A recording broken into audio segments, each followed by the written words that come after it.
Saya bacakan buat saudara semuanya Matius pasal yang ke-6 ayat yang ke-25 dan seterusnya. Matius pasal yang ke-6 ayat yang ke-25 dan seterusnya. Karena itu aku berkata kepadamu, janganlah khawatir akan hidupmu, akan apa yang hendak kamu makan atau minum. Janganlah khawatir pula akan tubuhmu, akan apa yang hendak kamu pakai. Bukankah hidup itu lebih penting daripada makanan, dan tubuh itu lebih penting daripada pakaian? Pandanglah burung-burung di langit yang tidak menabur dan tidak menuai, dan tidak mengumpulkan bekal dalam lumbung, namun diberi makan oleh Bapamu yang di sorga. Bukankah kamu jauh melebihi burung-burung itu?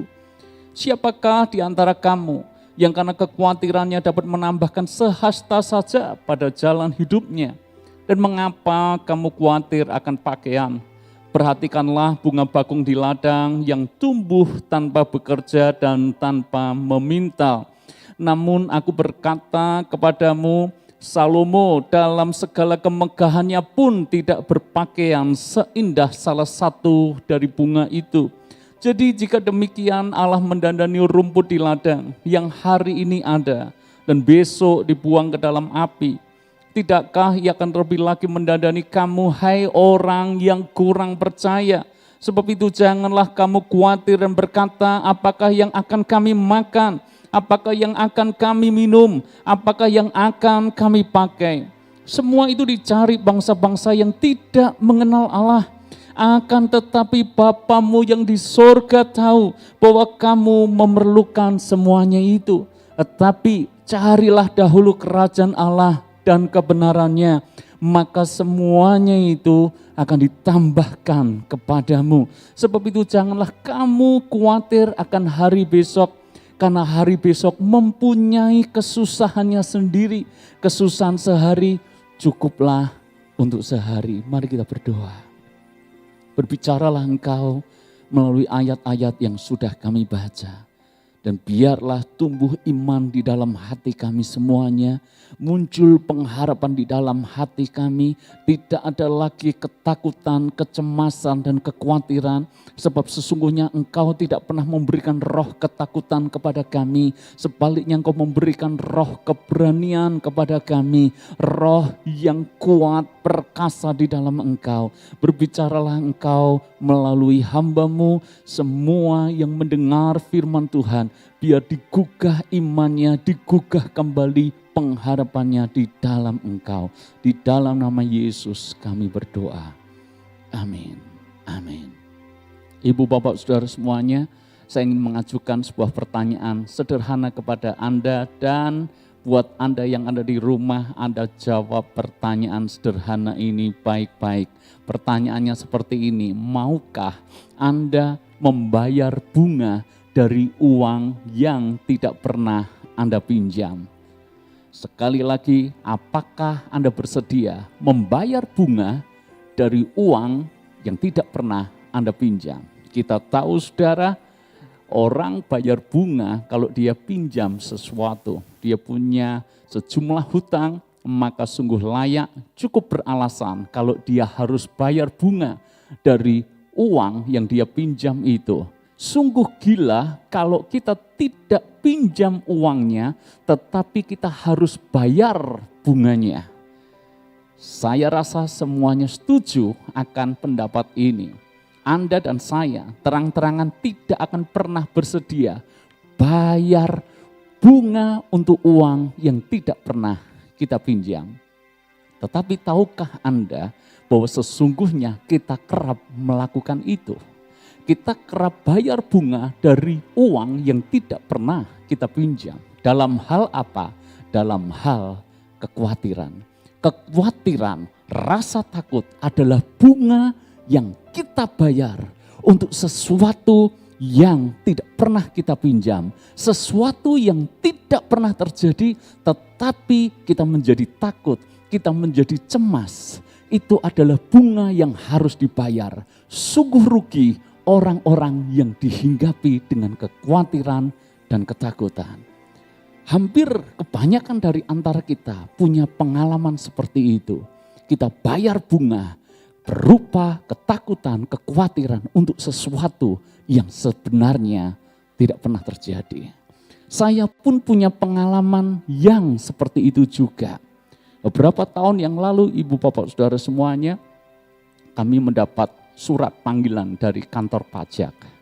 Dan dari surat panggilan kantor pajak itu memang kami harus menjelaskan beberapa hal mengenai arus keuangan kami. Karena segala sesuatu itu terpantau, segala sesuatu ada catatannya, dan kantor perpajakan tahu persis akan hal itu. Sehingga ketika kami dipanggil, kami datang menghadap, kami harus menjelaskan banyak hal.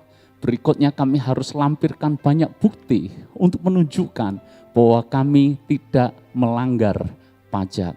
Kami termasuk warga negara wajib pajak. Kami membayar pajak dengan baik, saudara. Itu pernah terjadi. Sehingga saudara, pengalaman kami harus menjelaskan, pengalaman harus menghadap, pengalaman harus menyiapkan banyak berkas untuk kami bawa ke kantor pajak. Itu bukanlah pengalaman yang menyenangkan. Sehingga beberapa waktu kemudian, karena kebetulan surat dari kantor pajak itu ditibakan di alamat kantor yang lama, dan kemudian beberapa waktu ada panggilan masuk ke telepon saya dan memberitahu kalau ada surat dari kantor pajak lagi buat saya. Kebetulan itu udah malam hari, sehingga dia berkata besok surat itu akan dikirimkan ke saya. Semalam-malaman saya kembali berpikir, ini apa lagi? Kalau dulu dapat surat cinta dan saya harus mempertanggungjawabkan akan hal itu. Saya kemudian malam itu mulai membayangkan yang tidak-tidak. Kami mulai mengingat-ingat lagi, apakah kami membelanjakan sesuatu yang belum kami laporkan di pajak tahunan kami. Kami berpikir, semakin kami berpikir, kami semakin khawatir. Jangan-jangan ada yang saya lupa, jangan-jangan saya harus mempertanggungjawabkan ini dan itu di kantor pajak dan seterusnya. Dan ternyata ketika surat itu besoknya saya buka, saya baca, bukan panggilan ke kantor pajak, hanya pemberitahuan formalitas Ibu Bapak Saudara yang tidak penting sama sekali. Jadi semalam-malaman rasa khawatir saya itu sesungguhnya tidak beralasan. Semalam-malaman saya harus bayar bunga dari utang yang tidak pernah saya pinjam. Rugi besar, dan itu cukup pengalaman memberikan pelajaran buat saya. Banyak kekhawatiran kita ternyata tidak benar-benar terjadi. Kekhawatiran, ketakutan yang tidak beralasan. Kenapa mesti harus mencuri sukacita kita? Kenapa harus mencuri damai sejahtera kita semuanya? Itu sebabnya Yesus berkata, jangan kamu khawatir. Jangan kamu khawatir akan apa yang kamu makan, akan apa yang kamu minum, akan apa yang kamu pakai. Saudara-saudara, mungkin Anda akan berkata, Pak, bukankah rasa takut itu wajar? Rasa takut itu manusiawi. Maka saya pun berkata kepada Anda semuanya, memang benar rasa takut itu manusiawi. Tetapi ingat baik-baik, Anda sebagai manusia juga diberikan kebebasan untuk memilih. Anda diberikan kebebasan untuk memutuskan apakah Anda mau hidup dalam ketakutan ataukah Anda mau hidup bebas dari kekhawatiran sehingga hidupmu dipenuhi dengan damai sejahtera dan dipenuhi dengan sukacita Allah. Kita punya pilihan. Memang setiap orang bisa khawatir. Anda bisa khawatir, saya bisa khawatir, Anda bisa takut, saya bisa takut. Bahkan Raja Daud adalah orang yang sangat pemberani. Di dalam Mazmurnya dia pernah berkata seperti ini, waktu aku takut, aku ini percaya kepadamu. Daud pun pernah takut, tapi Anda lihat, Daud bisa takut, tapi dia buat pilihan yang tepat, dia putuskan sesuatu yang tepat. Aku bisa takut, tetapi saat aku takut, aku memilih untuk percaya kepada Tuhan. Anda bisa takut, manusiawi kita bisa takut, tetapi respon selanjutnya itu yang menentukan. Kita bisa takut, Tetapi Alkitab berkata, jangan pernah takut. Bisa takut, tapi tidak boleh takut. Kenapa saya berkata tidak boleh takut? Karena Yesus sendiri berkata dengan tegas, jangan kamu khawatir. Kata jangan di bahasa manapun artinya dilarang. Kata jangan artinya tidak boleh. Kata jangan artinya tidak diizinkan. Artinya kita bisa khawatir, saudara. Tetapi jangan pernah kita khawatir. Bisa khawatir, tidak boleh khawatir. Bisa khawatir, tapi ambil keputusan untuk tidak khawatir. Tentu ada alasan kenapa Yesus mengajar murid-muridnya, mengajar pengikutnya, mengajar kita semuanya untuk tidak khawatir. Ada beberapa alasan penting. Karena yang pertama, kekhawatiran itu hanya akan membunuh iman kita dan hanya akan membunuh imun kita. Saudara-saudara yang dikasihi oleh Tuhan, kalaupun kita khawatir, pastikan imanmu lebih besar daripada kekhawatiranmu. Kalaupun terlintas ketakutan dalam pikiran kita, pastikan kepercayaanmu kepada Tuhan jauh lebih besar daripada rasa takut yang kita pikirkan. Saudara-saudara, banyak orang mati bukan karena penyakit. Banyak orang mati karena takut akan penyakit yang sebetulnya tidak mematikan. Saudara-saudara, banyak kejadian yang mana seseorang tampaknya baik-baik saja. Seseorang tampaknya sehat-sehat saja. Tapi begitu laporan keluar, hasil cek laboratorium keluar dan menyatakan orang itu terkena sebuah penyakit yang cukup berbahaya. Penyakit yang cukup ganas. Stadium lanjut. Banyak orang tiba-tiba kesehatannya langsung drop. Ada apa dengan hal ini? Pernahkah kita memikirkan akan hal sederhana ini? Bukankah sebelumnya baik-baik saja? Bukankah sebelumnya sehat-sehat saja? Tetapi kenapa begitu laporan keluar yang menyatakan bahwa ada indikasi penyakit berbahaya, langsung kesehatannya drop? Menunjukkan penyakit belum tentu mematikan. Ketakutan akan penyakit itulah yang seringkali mematikan. Apalagi di hari-hari di masa pandemi seperti ini. Makanya buat Anda yang sebetulnya seringkali Anda kehilangan sukacita dan damai sejahtera. Karena begitu banyaknya postingan berseliweran di sosial media, di grup WhatsApp Anda yang menyatakan si A terkena COVID, si A kritis, si A meninggal. Belum selesai berita itu, langsung lanjut berita kedua. Orang yang mungkin Anda kenal, orang yang mungkin dekat dengan Anda, lagi-lagi juga mengalami hal yang sama. Bukankah itu berseliweran sekarang di media sosial kita?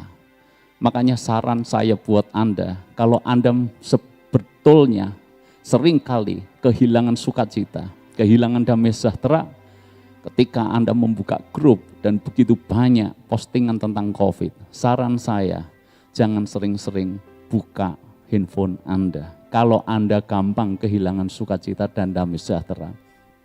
Mungkin ada yang beralasan seperti ini juga. Bagaimanapun juga saya memosting itu untuk memberitahu.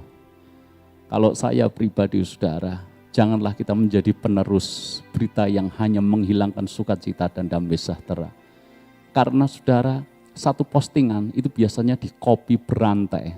Saya seringkali mendapatkan info dari satu grup, di grup berikutnya, semua peristiwanya sama.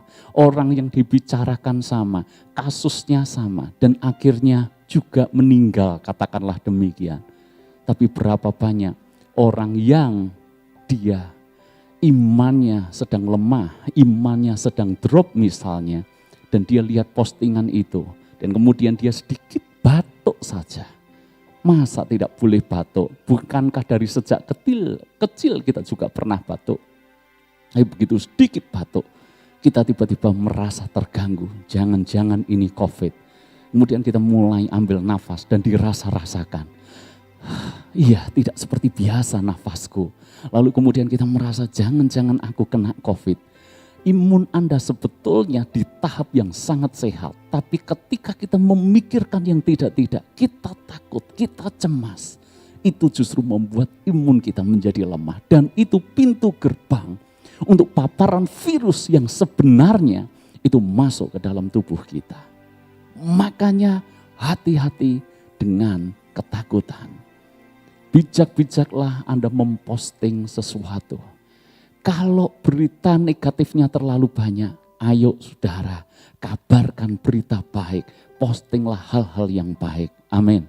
Jangan posting hari ini angka naiknya berapa, tapi posting hari ini angka kesembuhannya berapa kalau itu dibutuhkan.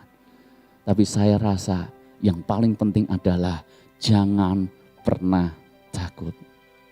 Saya pernah melihat secara langsung sebuah pengalaman yang cukup menggelikan. Saya jalan-jalan di sebuah mall di Solo Square pada waktu itu. Dan pada waktu itu entah beberapa tahun yang lalu, itu di bagian depan mall itu ada mesin ATM yang tentu saja semuanya ditutup dengan kaca, saudara. Dan ada seorang wanita, sebut saja seorang mbak-mbak seperti itu, masuk sedang mengambil ATM.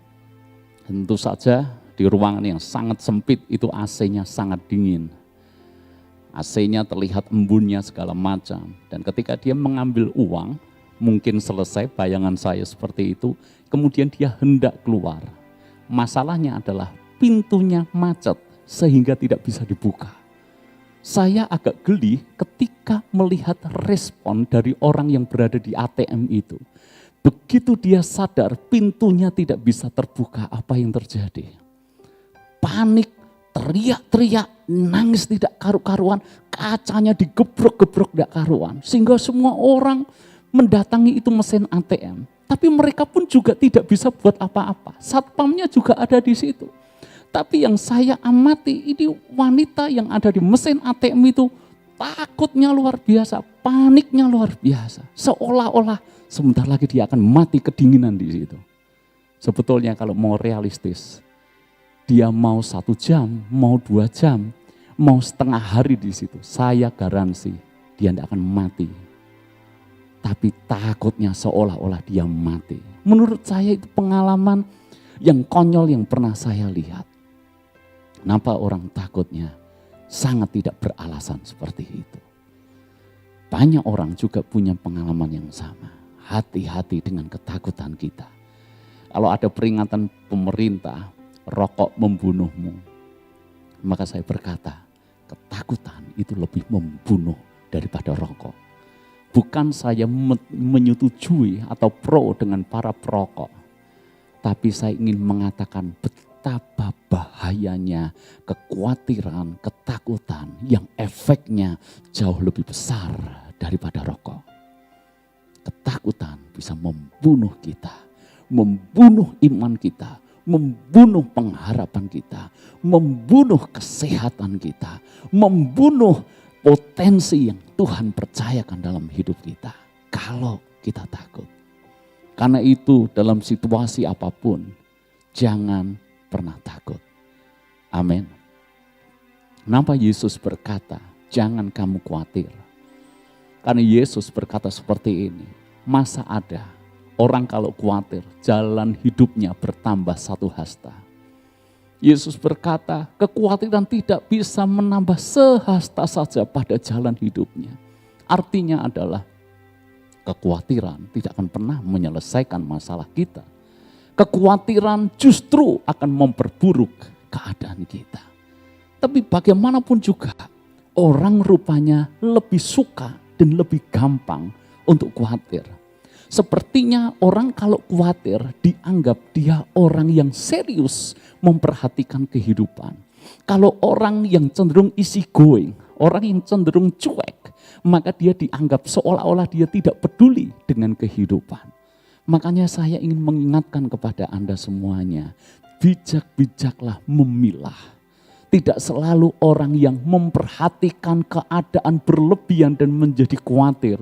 Itu orang yang benar-benar peduli dan mengerti akan makna hidup yang sebenarnya.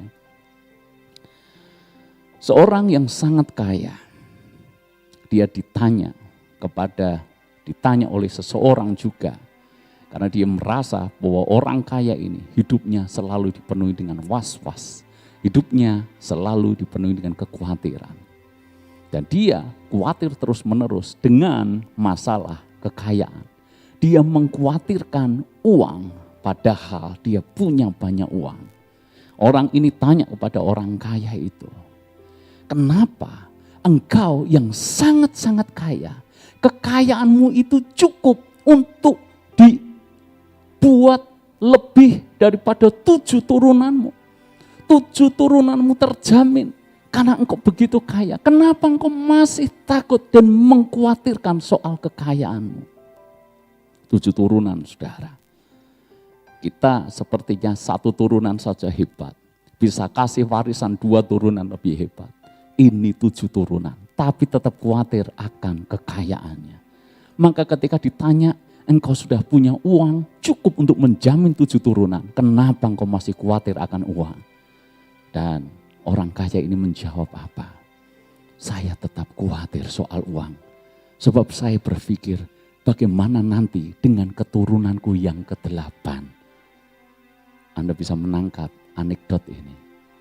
Ternyata orang kalau takut selalu ada alasan untuk takut. Makanya ketakutan, kekhawatiran itu bukan soal situasi dan kondisi. Catat baik-baik. Jangan Anda berpikir orang yang khawatir adalah orang-orang yang tidak punya uang. Orang kaya mah tenang. Siapa bilang? Karena khawatir itu tidak lihat kita punya uang atau tidak punya uang. Jangan kita berpikir bahwa dia mah kaya. Kalau dia sakit tinggal masuk rumah sakit. Dia punya jaminan cukup di asuransi. Lalu kemudian dia pikir dia bisa datangkan dokter ahli. Dia bisa obati dengan obat yang mahal dan seterusnya. Jangan pernah berpikir bahwa orang kaya yang punya banyak, dia tidak khawatir. Bahkan hari-hari ini yang saya amati justru orang-orang kaya lebih khawatir dibandingkan dengan orang biasa. Sebab apa? Sebab orang biasa kalau sakit sudah terbiasa di rumah. Tidak dibawa ke rumah sakit karena pertimbangan apapun. Tetapi orang kaya yang biasa selalu kemana-mana harus masuk rumah sakit. Hari-hari ini selama pandemi, rumah sakit begitu banyak antrian sehingga tidak semua orang bisa masuk rumah sakit sekalipun punya uang. Banyak orang kaya yang justru khawatir. Tapi saya berdoa untuk jemaat Tuhan di tempat ini. Kekhawatiran kita tidak didasarkan oleh apapun juga. Karena kita percaya akan pemeliharaan Tuhan. Kita percaya akan perlindungan Tuhan yang sempurna dalam hidup kita. Tidak soal Anda kaya atau Anda miskin. Tidak soal Anda punya banyak atau Anda punya sedikit. Karena kita tahu hidup kita ditentukan bukan oleh kekayaan kita. Rasa aman kita tidak ditentukan oleh situasi dan kondisi yang ada di sekeliling kita. Hidup kita ditentukan oleh Tuhan yang pegang kendali. Yesus berkata sederhana, engkau lihat burung di udara. Dia tidak pernah menabur, tetapi dia diberikan makan oleh Bapamu di sorga. Engkau lihat bunga bakung di ladang, dia tidak pernah memintal, tapi Salomo dalam kebesarannya tidak pernah seindah bunga bakung itu. Engkau lihat rumput itu, rumput yang pagi segar dan sore sudah layu, itu pun diperhatikan Bapamu di sorga, apalagi engkau. Jemaat, dengar baik-baik. Kalau burung, kalau bunga bakung, kalau rumput saja diperhatikan oleh Bapamu di sorga, apalagi Anda dan saya. Bukankah kita anak-anaknya? Bukankah kita biji matanya? Bukankah kita sudah ditebus dengan darahnya yang mahal? Bagaimana mungkin dia tidak peduli dengan hidup kita? Makanya firman Tuhan berkata dengan jelas, sebelum engkau khawatir, sadari akan hal ini.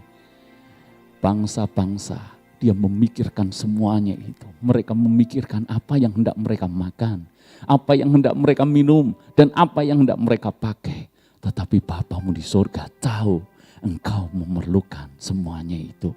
Kalau Bapa di surga tahu kita memerlukan semuanya. Bapamu di surga tahu kita butuh hari-hari ini kesehatan. Bapamu tahu kita perlu uang untuk mencukupi kebutuhan kita di masa pandemi. Bapamu tahu bahwa kita butuh uang untuk membayar sekolah anak-anak kita. Bapak kita tahu kita butuh uang untuk membayar cicilan kita. Bapamu tahu semuanya itu. Jangan kamu khawatir. Sebelum kita berdoa, Bapa di surga sudah menyediakan apapun yang kau butuhkan. Dan apapun yang kau perlukan. Yang percaya katakan amin. Sebab dia Bapa yang baik. Dia tidak pernah menelantarkan anak-anaknya. Banyak orang berkata seperti ini. Pak, saya sebetulnya tidak khawatir, Pak. Saya cuma mikir. Itu beda-beda tipis antar khawatir dan mikir. Tetapi mestinya logikanya sederhana.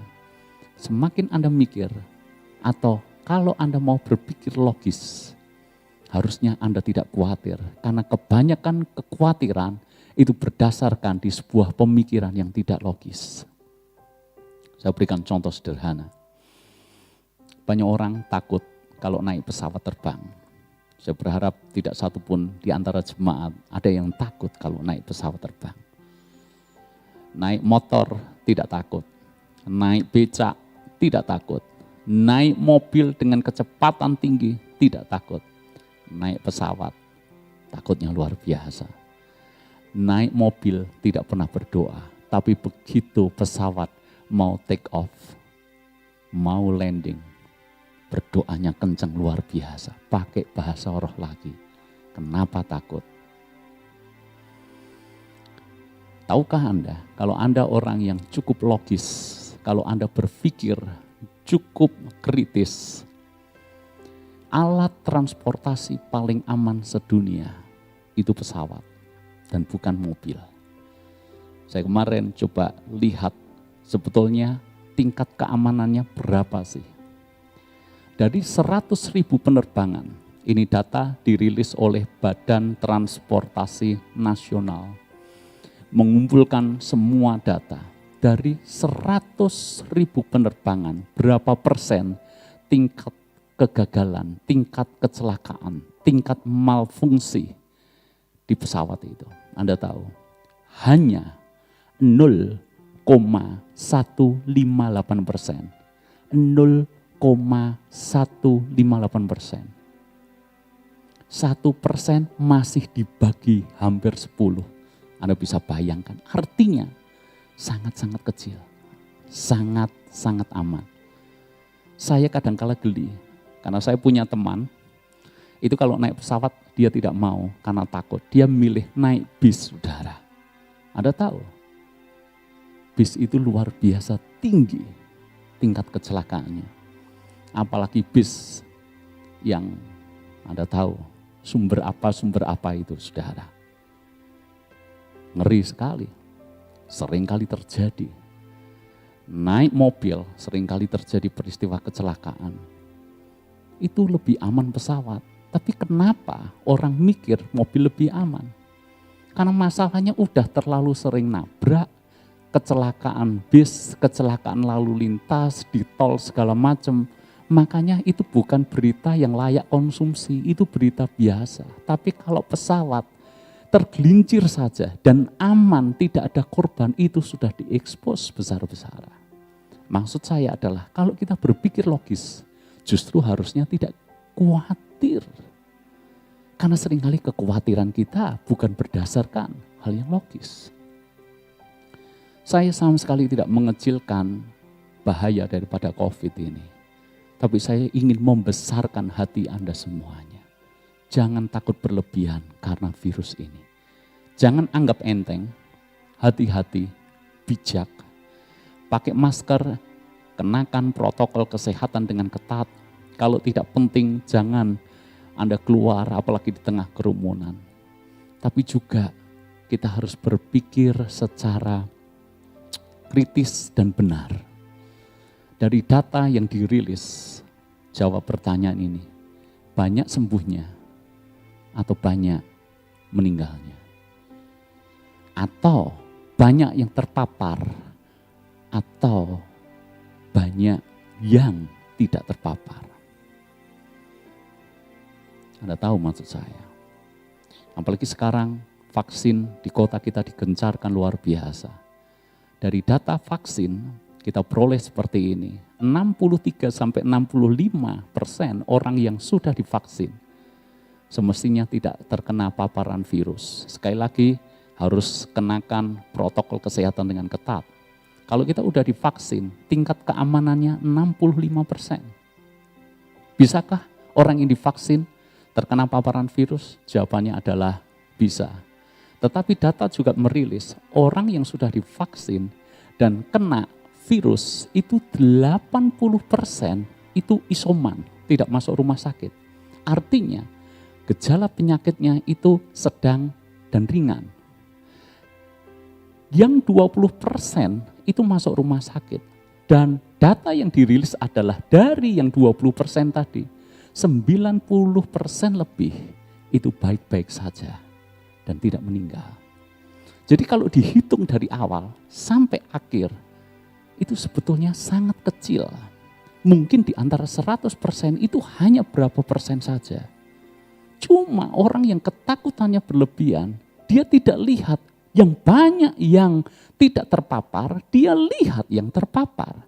Dia tidak lihat yang sembuh, dia lihat yang sakit. Dia tidak lihat yang sakit sembuh, tapi dia lihat yang sakit meninggal. Misalnya taruh kata, hanya 1-2% yang akhirnya meninggal.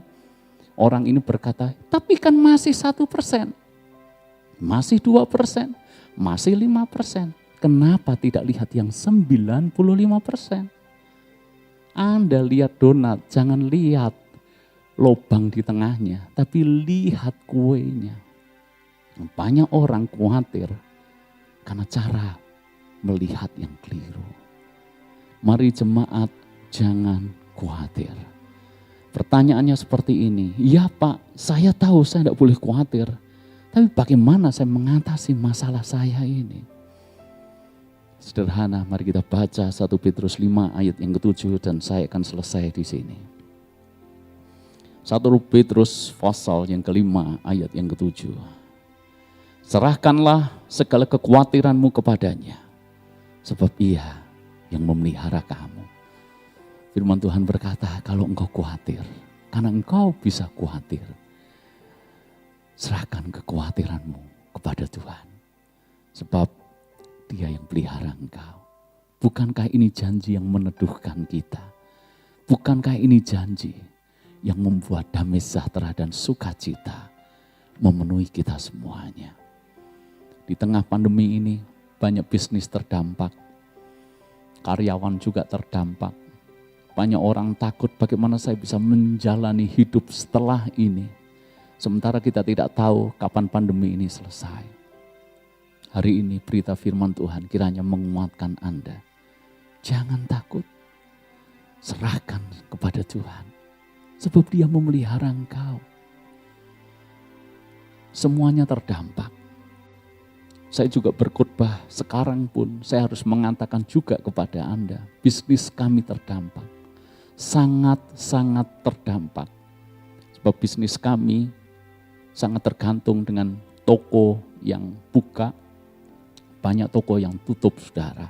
Tutup bukan berarti tutup sementara, tutup benar-benar tutup.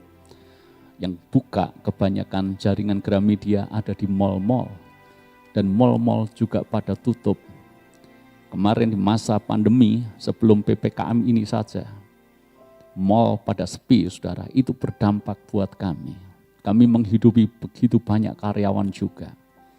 Kalau ditanya apakah khawatir, kalau saya berkata tidak, mungkin bohong. Saya khawatir, tapi saya tidak mau memilih kekhawatiran itu menguasai hidup saya. Saya memilih untuk menyerahkan kepada Tuhan, dan saya memilih untuk percaya kepada Tuhan. Saya begitu yakin, Bapa yang saya ikuti semenjak dari saya kecil, semenjak dari saya muda hingga hari ini, Tuhan yang saya layani, Tuhan yang sama, Dia memelihara hidup saya. Saya selalu ingat, dulu pun saya mengawali dari tidak ada apa-apa. Situasi boleh sulit, tapi saya tetap percaya. Justru kadangkala Ada berkat tersembunyi dalam situasi seperti ini. Dengar jemaat Tuhan, mungkin hari ini engkau belum melihat. Yang engkau lihat mungkin dampak pandeminya. Yang engkau lihat adalah berkurangnya pemasukanmu. Yang engkau lihat mungkin sulitnya hidup yang engkau jalani. Memang hidup hari-hari ini berat. Jalani, jangan cengeng. Tetapi punyailah iman percaya. Banyak berkat tersembunyi dari pandemi ini. Saya meyakini akan hal itu. Kalau Anda tanya kepada saya pun mungkin belum bisa menjelaskan. Tetapi saya sangat meyakini ada berkat besar yang Tuhan siapkan. Buat saya, buat jemaat Tuhan di tempat ini. Percayalah, kekhawatiran kita hanya menunjukkan kita tidak percayakan pemeliharaan Tuhan. Kalau kita percayakan pemeliharaan Tuhan, tidak perlu takut akan apapun. Percaya akan janjinya, bahwa janjinya ya dan amin. Dia memelihara kita. Dia Bapa yang setia buat kita semuanya. Lihat kembali perbuatan-perbuatan besar yang Tuhan kerjakan di waktu-waktu lalu dalam hidup kita. Bukankah dulu kita juga pernah melewati masa-masa yang sangat sulit, tapi Tuhan tolong. Bukankah dulu kita juga pernah mengalami masa-masa kekurangan, tapi Tuhan cukupkan. Bukankah dulu mungkin Anda juga pernah mengkhawatirkan hal yang sama?